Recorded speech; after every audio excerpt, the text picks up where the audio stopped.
Please video like and subscribe this channel. The Great Hall of Concord was built to impress, intimidate, and remind everyone exactly how small they were. Its ceiling arched so high that clouds were projected across it, slow-moving nebulae, drifting stars, artificial constellations representing every major civilization in the galaxy. The floor was a single sheet of crystal alloy, polished until it reflected the figures standing upon it like ghosts hovering over space. Thousands of seats rose in concentric tiers. At the highest levels sat emperors, queens, and sovereign AIs. Lower tiers held admirals, diplomats, war priests, and scholars. At the very bottom, where the acoustics were worst and the eyes least likely to wander, stood the observers. That was where I stood. My name is Elias Mercer. Human. Civilian. No title worth announcing. I wasn't supposed to speak. I was barely supposed to exist. The placard in front of me read, Terran Historical Consultant, Non-Voting. In other words, decoration.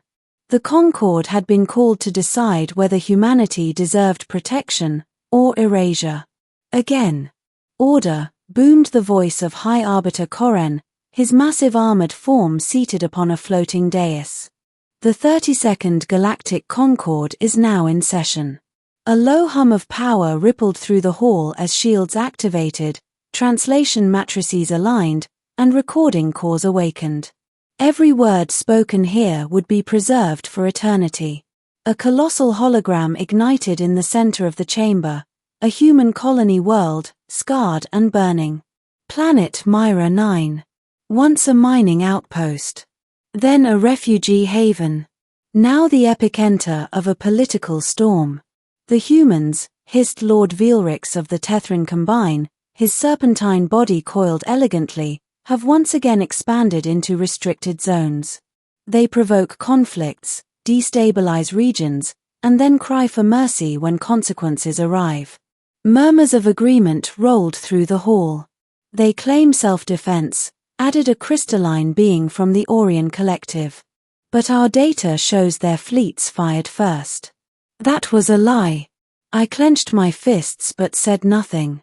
Therefore, Veilrix continued smoothly, we propose sanctions, military containment, and if resistance continues, planetary seizure. A pause. Then laughter.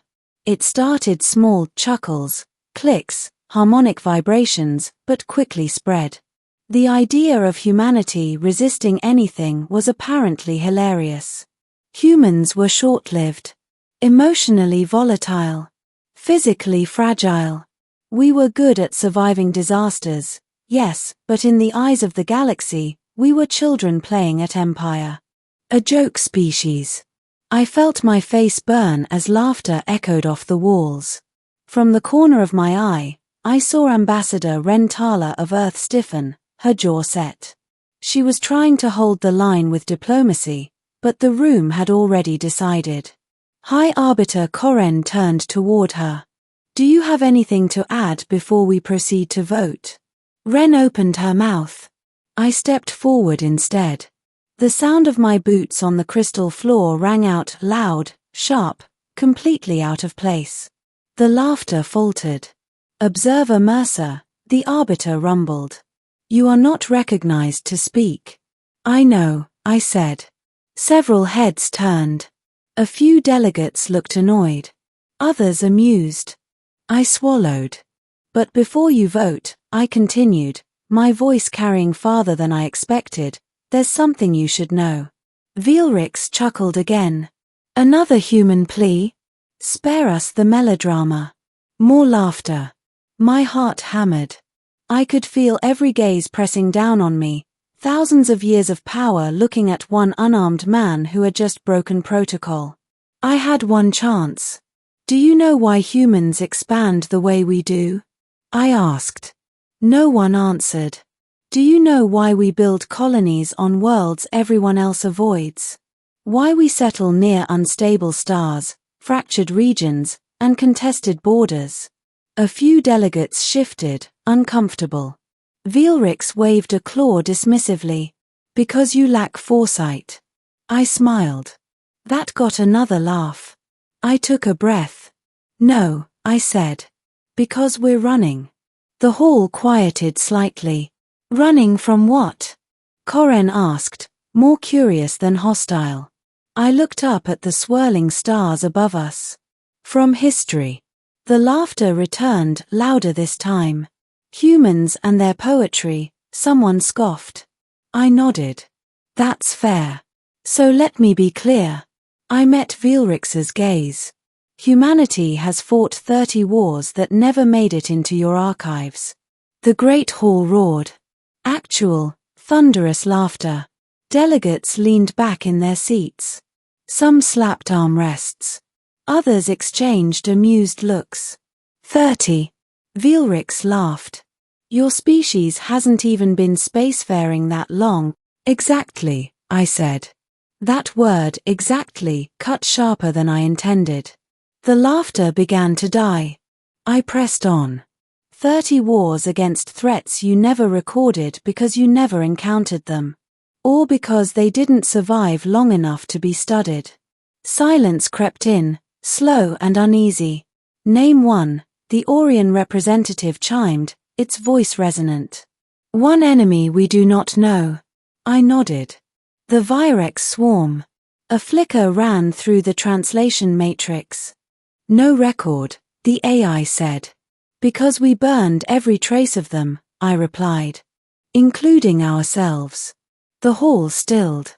20 years ago, I continued, the Virex emerged from dark space. They adapted to shields in hours. Weapons in minutes. They consumed stars to breed. I gestured toward the hologram. They reached human space first. Rentala stared at me, shock on her face. She hadn't known.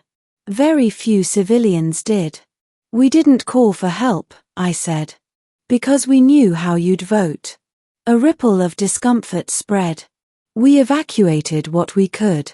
We lured the swarm into collapsing regions. We detonated stars. We lost 12 billion people. I paused. And then we erased the data. Every scrap. Because if anyone learned how to make the swarm, how to control or replicate it. I let the thought hang. Vilrix's coils tightened. This is fiction. Is it? I asked quietly. Then why does humanity's classified budget exceed the combined defense spending of 6 major empires? That drew attention. Second war, I continued. The glass mines. A synthetic intelligence collective that decided organic thought was inefficient. Several machine delegates shifted uncomfortably. We won by teaching it irrationality, I said. By feeding it art, paradox, and human error until it fragmented. Silence. Third war. The pale choir.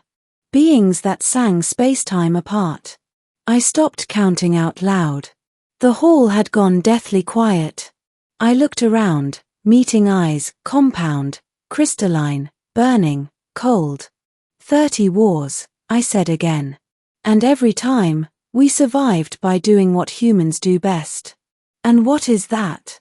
Koren asked slowly. I smiled, without humor. We adapt.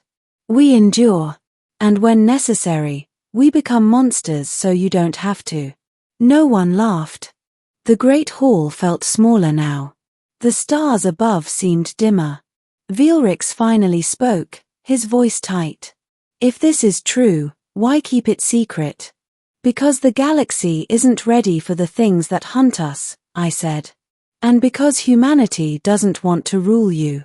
I took a step back, returning to my place. We just want to live long enough to stop what's coming next. A long silence followed. Then the arbiter spoke. Observer Mercer, Koren said, your testimony changes context. The hologram of Myra 9 shifted, now showing unfamiliar energy signatures, ancient, subtle, wrong. Scans confirm anomalies beneath the system, the assembly AI reported. Consistent with classified Terran threat markers. Gasps rippled through the chamber. Veelrix looked shaken for the first time in his long life. The vote, Koren said slowly, is postponed. Relief washed through me so hard my knees nearly buckled. As the delegates began whispering, rethinking centuries of assumptions, Rentala stepped closer to me. You weren't supposed to say any of that, she whispered. I exhaled. I know. She looked at me, eyes fierce and grateful. But I'm glad you did. Above us, the stars continued their slow drift. The galaxy had laughed at humanity, until I said 30 wars. Now, for the first time, it was listening.